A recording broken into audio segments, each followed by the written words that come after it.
To get this piece off right here, it has,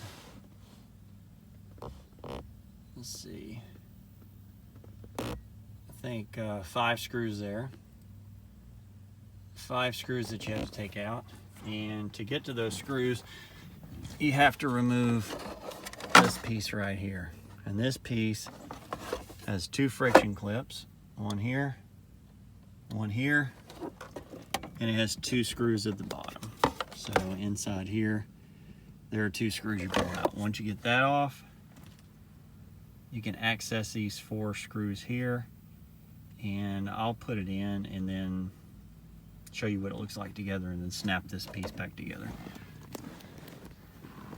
I put that piece in and you can see where these 1, 2, 3, 4, 5, and there's also 2 little guide pieces here to help you, one there and one there. And that's back together.